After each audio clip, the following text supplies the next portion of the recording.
Kamusta mga kaibigan? Ako si Typhoon. Mainit na pagbate, paggalang at pagmamahal sa inyong lahat sa bagong araw na ito. Huwag ninyong pansinin na sinabi kong bagong araw. Pareho pa rin ang araw ngayon. Kaninang umaga, pinalabas ko ang mga anak ko.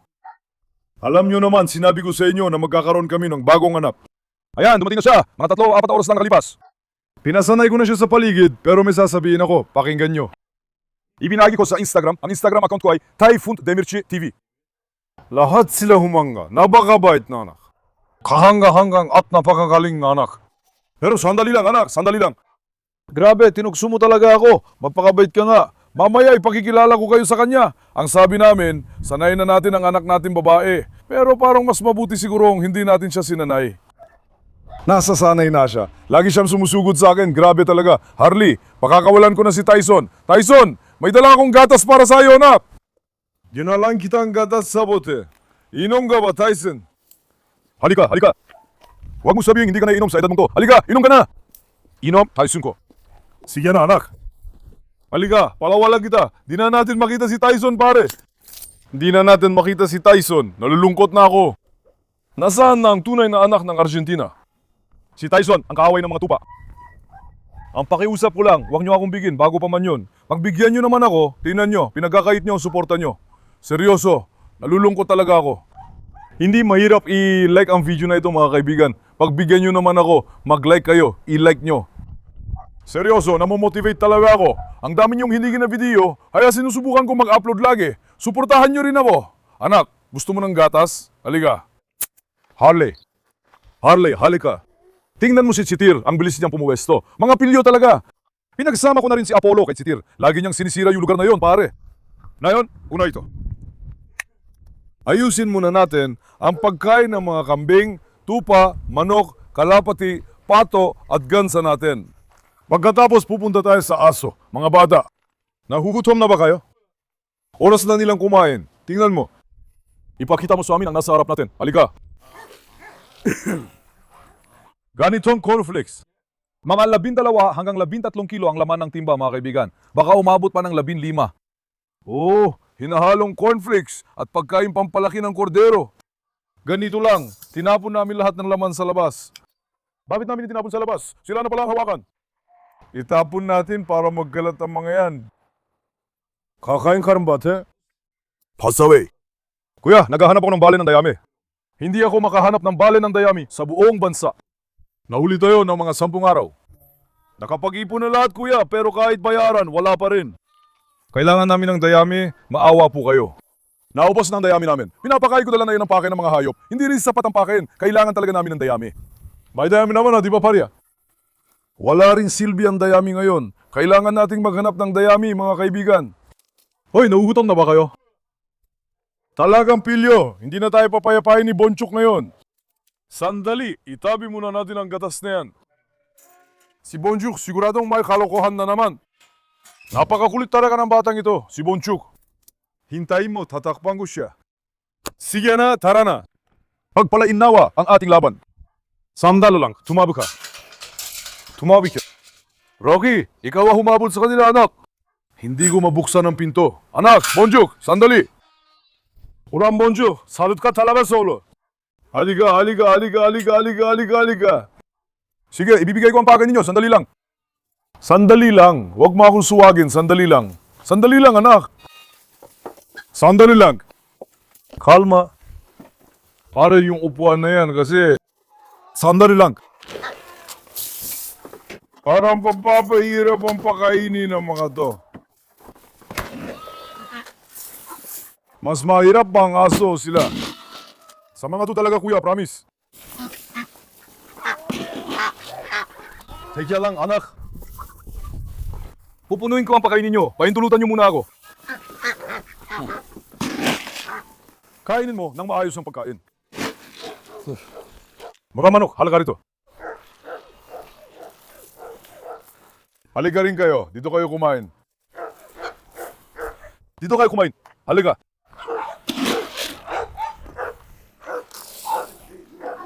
Ngayon, walang iwalay na pagkain dito.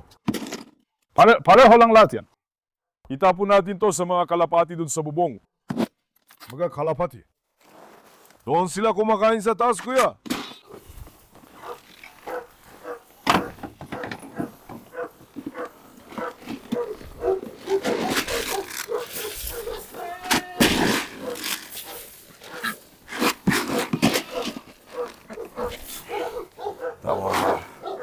Yung natitira, ibigay natin sa mga kordero ngayon. Sana makabuti sa mga leon ko, sana makapagpalakas sa kanila. Nasaan ang kwelo ni Bonsuk? Ang ganda pa naman ng kwelo niya, natanggal sa leg. Oh, Bonsuk, wala kang kwelyo. Parang walang laman ng leg mo.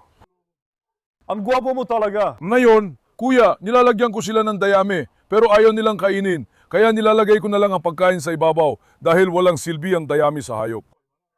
At least para makakuha sila ng protina, kaya ganun ko binibigay. Sandali, lumayo ka muna dyan para makadaan ng mga tupa at makakain. Bigyan natin ng pagkain ang mga kordero. Kordero, halika. Halika, bibigyan kita ng pagkain, halika. Halika, tingnan natin. Gutom na ba kayo? Kumain muna kayo. Darating na rin ang gatas ninyo. Ayos ba, Pasa? Hintay lang. Mga kaibigan, lumaki na ba ang kordero natin? Ngayon, lagi ko siyang nakikita kaya palang hindi siya nagbabago sa akin. Pero kayo, nakita niyo siya kamakailan, sa tingin niyo, lumaki na siya o hindi? Pakisulat, kuya. Palagi kong binibigyan ng pagkain at gatas para lumaki siya at maging malusog, para mapakinabangan nila. Kukunin ko na rin ang gatas niya, babalik ako. Ngayon, tupa ko, kain ka anak. Sige, tikman niyo.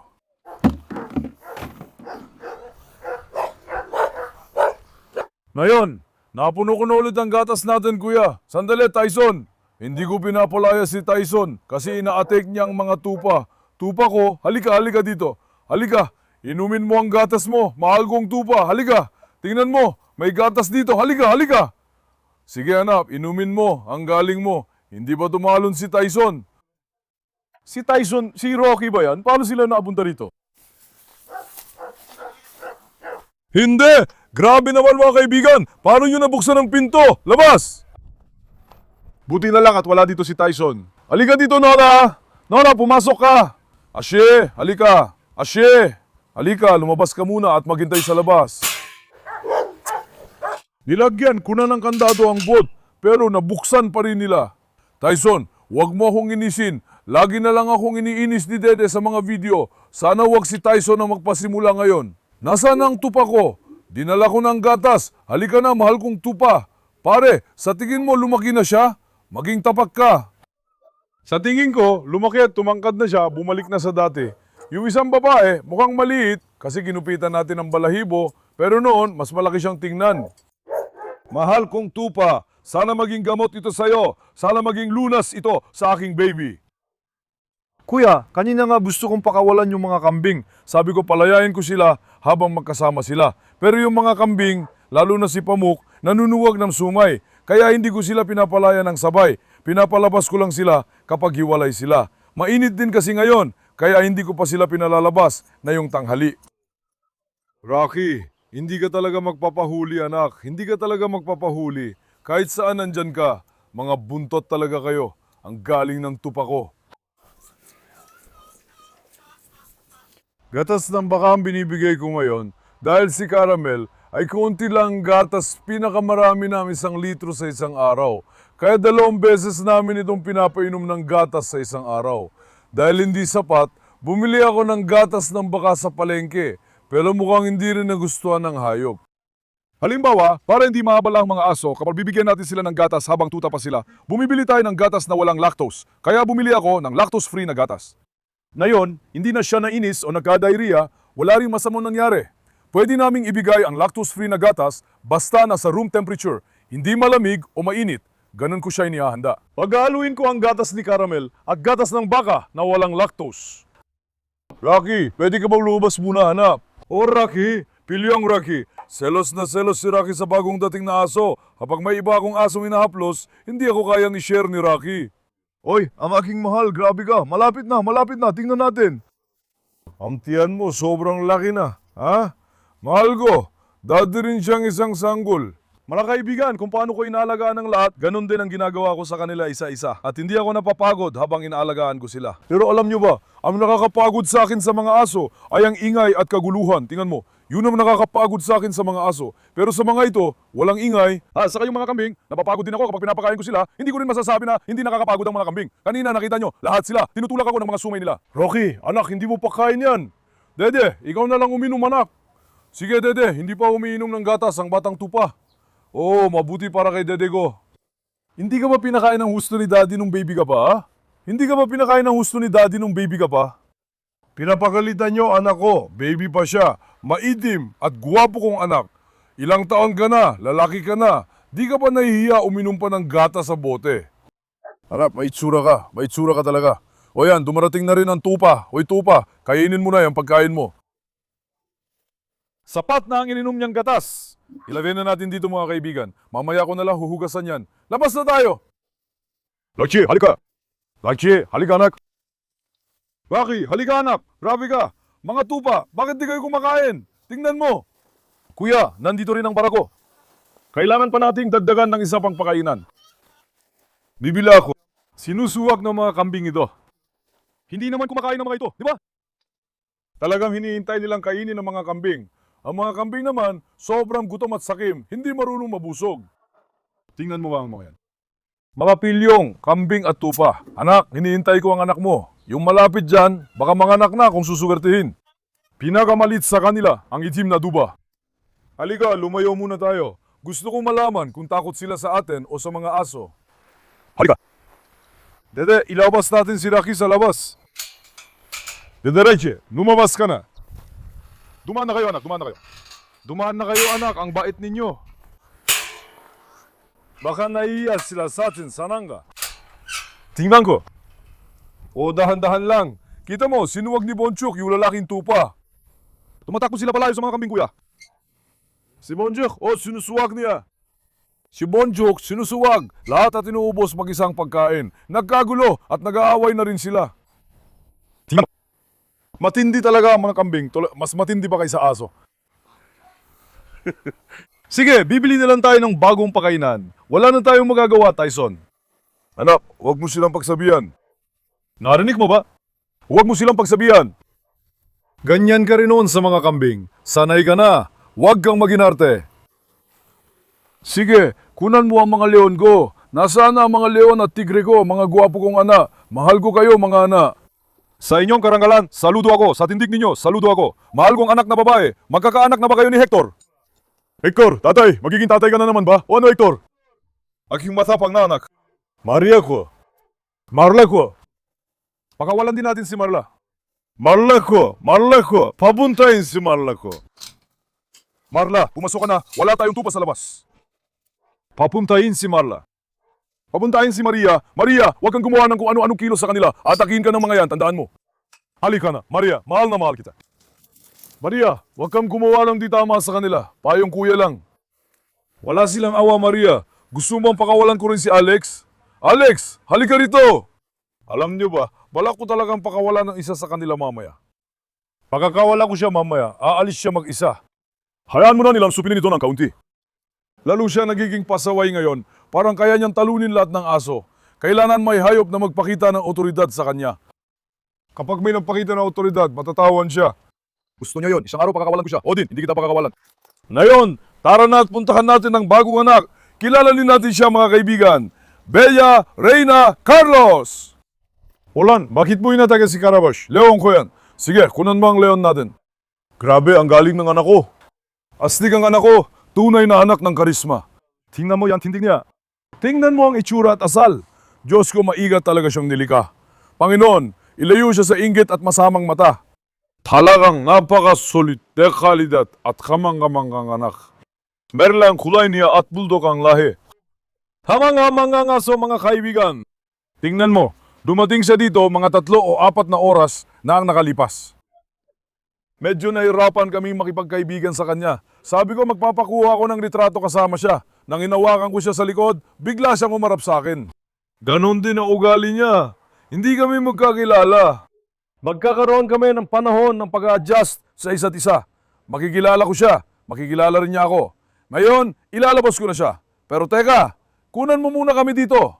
Dito, si Carlos at siya, sabay. Hindi ba ang ganda nilang dalawa ni Carlos sa mga kulungan? Parang mini version ni Carlos pare. Tignan mo naman. Carlos. Bagay na bagay ha. Astig talaga. Para talaga mini version ni Carlos. Ngayon, itong mga anak na ito. Itong mga anak na ito, hindi talaga nila kaya ang init. Isang oras pa lang sa kulungan. Pumunta lang ako sa palengke. Hindi ko siya iniwan sa bahay. Baka mag-away o atakihin nila siya. Pagkatapos noon, inilagay ko siya sa kulungan. Medyo nanibago siya, ngayon lang siya dumating. Tingnan mo, itong anak natin ay galing pa sa Eskişehir. Napaka-sentimental niyang anak. Napakabait na anak. Si Lolo, umatake na naman dito. Medyo paksasanay namin siya dito. Pero alam mo yung sabi ko na agresibo ang Cane Corso. Halimbawa, si Cane Corso ay hindi man lang lumingon sa akin at umungol. Pero ito, lumingon sa akin at umungol. Mas delikado siya, pero masasanay din natin. Hoy anak ko, ang pangalan ko ay Typhoon Demirci. Ang pangalan mo ay Carlos. Tingnan mo, dalawang Carlos magkatabi.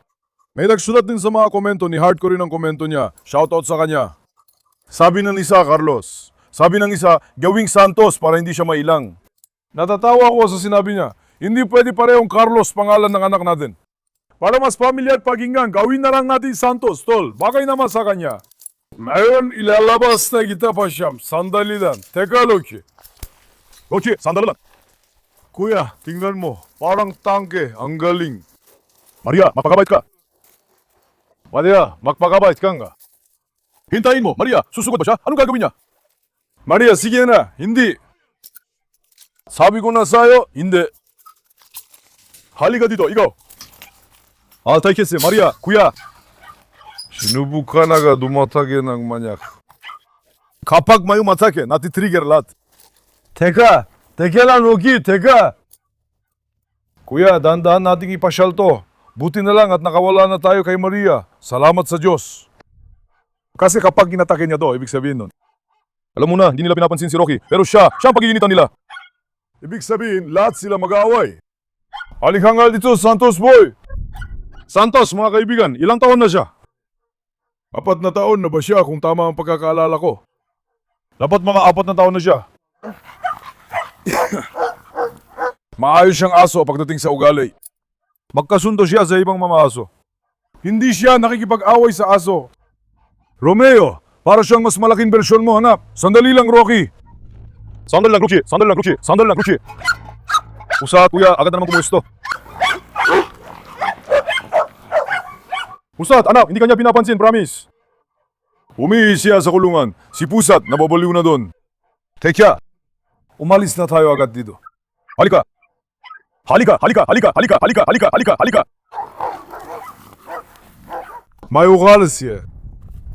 Tingnan mo. Sa isang ugali niya lang ako nainis. Kuya, umihi siya. 1 metro, 1 kalahating metro ang nilalakad niya, tapos umihi na naman siya. Isang hayop. Hindi na talaga siya umiihi. Ubos na ang ihi niya. May hayop pang umihi bawat metro. Maya siya. Sobrang arte. Sobrang astig. Yung buntot niya, hindi talaga bumababa. Sabi niya, hindi siya basta-basta kumakain mula kung kani-kanino. Sobrang taas ng kumpiyansa niya. Napakagaling na anak. Hindi ko ba siya pinakawalan? Mamaya pagkakawalan mo rin siya. At kapag pinakawalan na natin siya, susubukan din natin kung ano ang magiging reaksyon niya. May problema lang tayo dahil kay Dede. Ano sa tingin mo, anak? Guwapo ba siya? Hintayin ko ang komento nyo. Anak, nandito ka ulit. Tingnan natin. Pilihang bata. Agad ka napagod, anak. Di talaga nila kaya ang sobrang init, tol. Itong mga lahi na to, hindi talaga kaya ang sobrang init. Mainit ang panahon na yon. Halika dito, anak. Oh, nakita mo? Madali siyang mapagod. Teka lang, pakinggan mo ang boses niya. Sa totoo lang, hindi masigip ang kwelyo niya. Siya mismo ang humila. Tingnan mo naman ang tikas niya. Grabe, ang galing ng alak ko. Totoo may karisma siya. Sumasumpa ako, totoo talaga. Karismatiko talaga ang anak mo, tol. Bagay siya sa bakuran natin. Pakawalan na natin siya.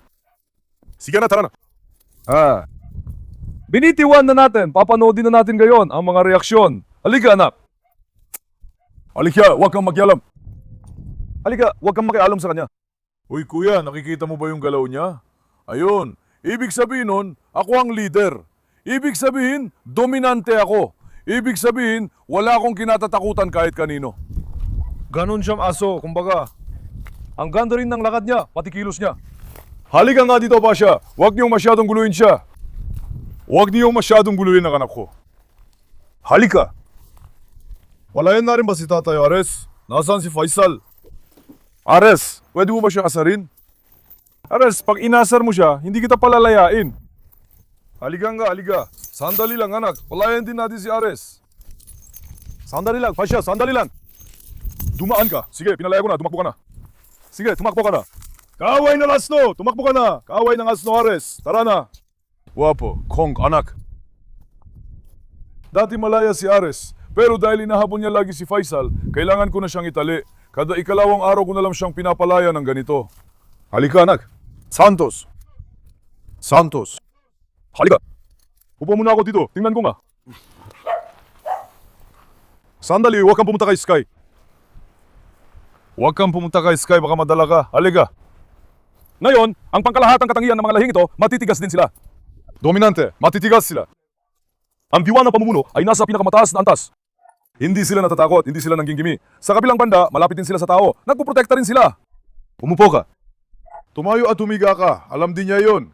Kailangan lang natin ng panahon para masanay siya. Paano ang proseso ng pag-a-adjust? Halimbawa, napansin ko ang ugali niya, hinawakan ko siya sa likod. Sinugod niya ako. Matututuhan natin ang ugali niya. Matututuhan din niya ang ugali natin.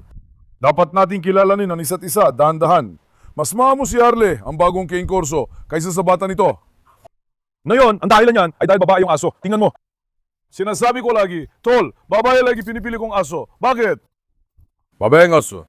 Mas tapat, mapagkakatiwalaan, emosyonal at maramdamin.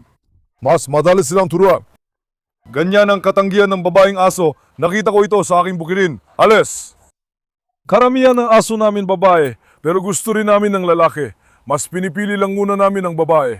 Santos, halika! Santos Carlos! Ngayon, pinalabas namin si Carlos sa hardin sa unang pagkakataon. Hayaan natin siyang makilala ang hardin. Hayaan natin siyang magmasid-masid sa paligid mga kaibigan. Makita at makilala niya lahat ng aso. Hiling ko, huwag siyang makipag-away at maging maayos ang pakikitungo niya.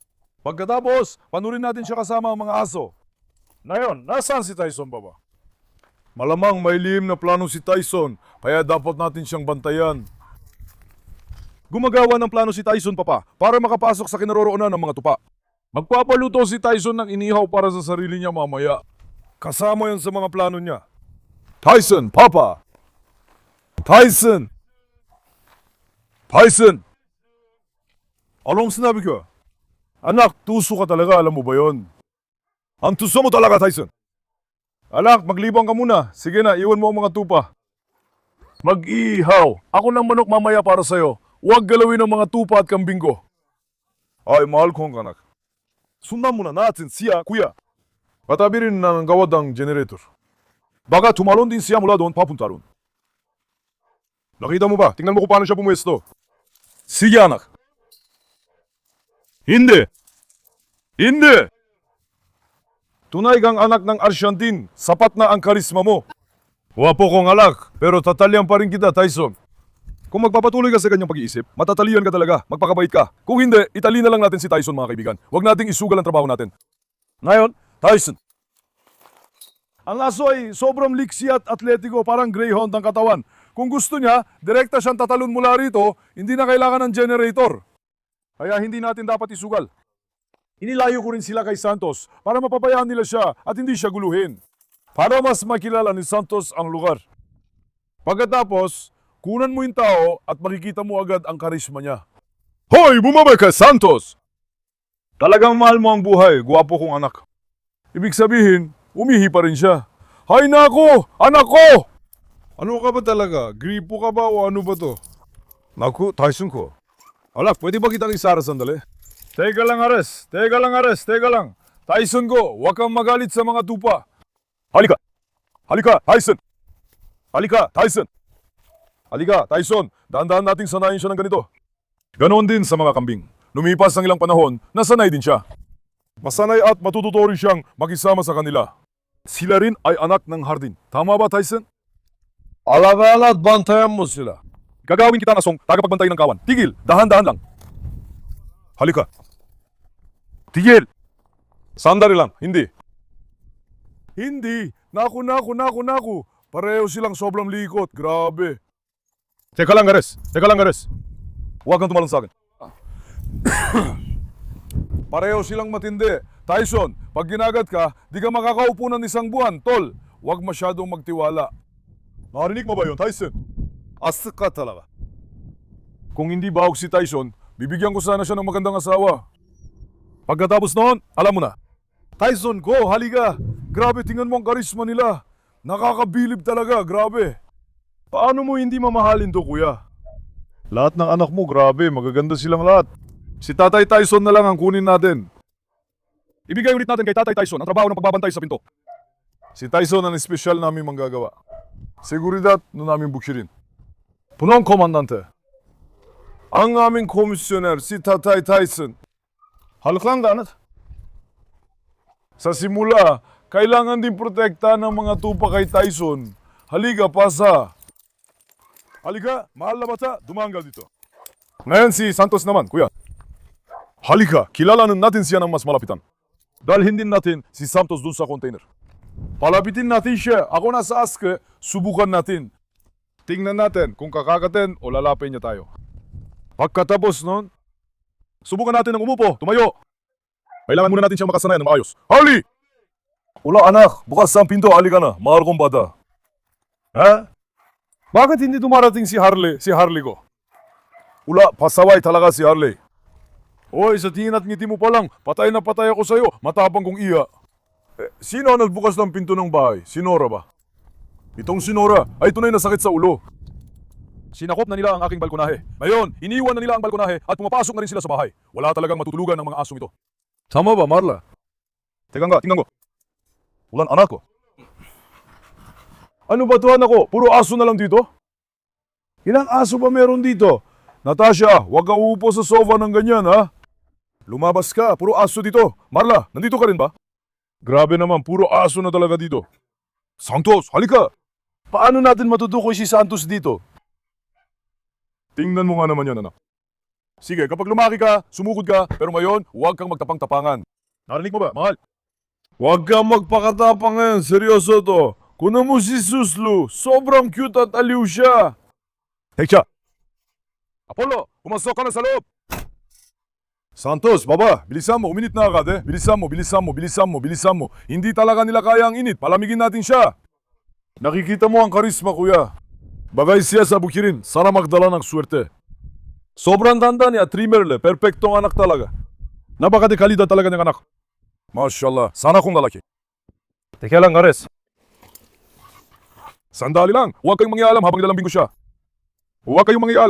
ko siya. Mukhang susugurin niya si Ares. May tubig pa diyan.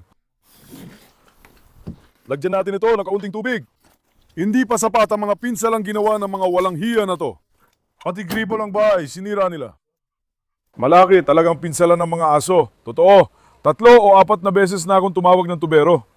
Tatawag na naman kami. Sobrang laki talaga ng pinsalan ng mga to. Halika. Lahat kayo, lumabas. Gusto kong makasama si Santos. Halika. Marla, manatili ka riyan. Kung atakihin ako ni Santos, protektahan mo ako, okay? Sino pa ang puprotekta sa akin kundi si Marla? Poprotektahan ako ni Marla kapag hinadaki ako ni Santos. Si Marla ko handang pumatay at mamatay para sa akin. Ganiyan siyang klaseng babae. Siyang mahal na mahal kong anak. Ngayon, Santos, baba. Halika dito, anak. Yakapin kita. Halika dito, wapo ko. Yakapin kita. Tingnan mo, kanina, hinawakan ko siya sa likod ng ganito. Hinila ko siya, tapos bigla siyang lumingon. Alam niyo na. Tingnan mo. Huwag lumampas sa limit. Magtiwala muna sila sa atin. Abutin pa ng kaunting panahon bago niya ako makita bilang amo niya. Masasanay din siya. Huwag kayong mag-alala. Ako na bahala. Hayaan mong kumalma siya. Yakapin ko muna si Marla. Hoy Marla, nasaan ka? Reyna ko, kailan tayo pupunta sa dagat? Ha? Kailan tayo pupunta sa dagat, mahal? Papalangoy kandidato ng gusto. Bakit ka ba iniinis ni Isabel, anak? Bakit nag-artista si Isabel, anak? Marla, nababaliw ka na. Hoy, sisirain niyo ang bahay. Halika. Teka. Kita mo, matitibay talaga ang matatanda. Walang bastang malakapalag sa'yo na ako. Mahal na mahal kita. Sandali, lumili ko siya pabalik sa akin. Sandali lang anak, sandali. Ayokong biglang makakat. Sandali lang. Siya Marla, kalma lang. Tignan mo si Isabel, naglalaro siya kasama si Marla. Ang liksi nila, grabe seryoso. Marla, anak hayaan mo na, bata pa siya. Huwag mo siyang gayahin ha, sige ba? Ikaw, hindi Natasha. Bumalik na naman sila. Aba, Natasha, kung ganon, upo ka na ngayon sa upuan. Halika dito, ilabas natin ang mga to, lumabas tayo. Grace, Alam mo ba na sa'yo ang pinakamagandang pwesto? May ilan na nagsabi na lagyan ng panangga sa araw ang pusa. Mga kaibigan, yung pwesto ng pusa ay nasa lilim na. Yung likod na bahagi ay lilim na talaga. Iiwan ko ba ang pusa sa init? Seryoso ba kayo? Mahangin ang pwesto ng hayop kasi nasa ere ang pwesto niya. Kung mas malaki lang ang ginawa ko, ako na sana mismo ang hihiga sa loob. Ang ganda ng pwesto niya. Tara, silip tayo sa labas. Ilabas ulit natin yan. Huwag paupuin si Natasha roon na nakapatong ang mga paa niya. Dumaan ka, susto. Magaling kang lumangoy sa dagat, susto. Humanga sila sa'yo, anak. Halika dito, Santos. Si Santos, hindi man lang nababahala. Kadalasan tama talaga ang mga lahi na to. Kailangan ilabas siya kapag mas malamig ang panahon. Halika. Pero kapag tinamaan ng araw, lumalabas talaga ang kulay niya. Santos, halika. Halika, anak, alis na tayo. Halika, anak, alis na tayo. Halika. Halika, anak, halika. Wala, Kuya Santos. Sabi niya, bitawan niyo na lang ako, gawin niyo na lang ang gusto niyong gawin. Nasunog na yung tao, huwag na nating pakialaman.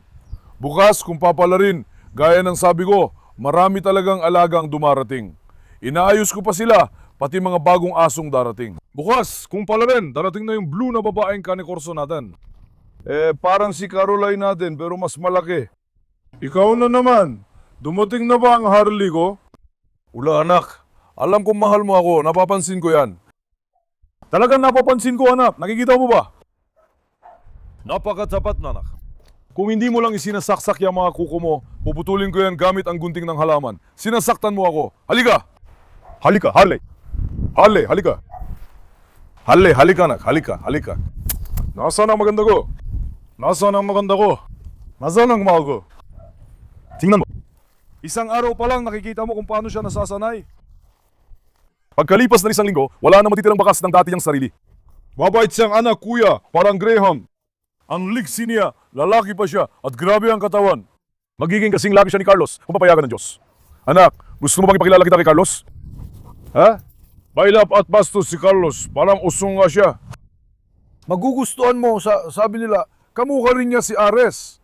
Si Ares naman ay naglalakad at inahanap si Faisal. Kapag nakita, hahabulin niya ito. Tingnan mo! Faisal! Nasaan na ba si Faisal? Nasaan si Faisal, mga kalaban ng asno? Huwag niyong pakalaman si Faisal ko. Lumapit siya ng maayos. Halika dito. Sana hindi rin makatakas si Faisal. Mukhang naisara ko siya ron. Halika nga rito, Harley anak. Halika nga rito anak. Halika dito anak, ang ganda mo naman. Ang ganda mo naman. Kung naturuan lang siya, naging perpektong aso sana siya. Matalino siya, kuya. Sobrang talino niya. Dadalhin ko siya sa gubat. Simulan ulit natin ang serye at usapan tungkol sa gubat at camera trap. Miss ko na pumunta sa gubat. Noong nakaraan, may nakita akong usa habang nagmamotor. Baka may makasalubong tayong aso. Nora, gusto mo bang sumama, anak? Ang tapang mo. Sige na mga kaibigan. Ngayon, naisip kong ipakita sa inyo ang bago nating alaga, si Santos. Simula na yon, makakasama na natin siya. Sana ay palagi ninyong mapapanood siya sa mga video. Sana magkasundo siya sa lahat ng aso. Isasama ko siya sa grupo. Palagi siyang malayang maglalakad at mapapanood natin siya nang walang pag-aalala. Mahal ko kayo lahat. Huwag kalimutang i-like ang video at mag-subscribe. Ingatan niyo ang inyong sarili. Paalam. Mag-ingat kayo mga kaibigan ko.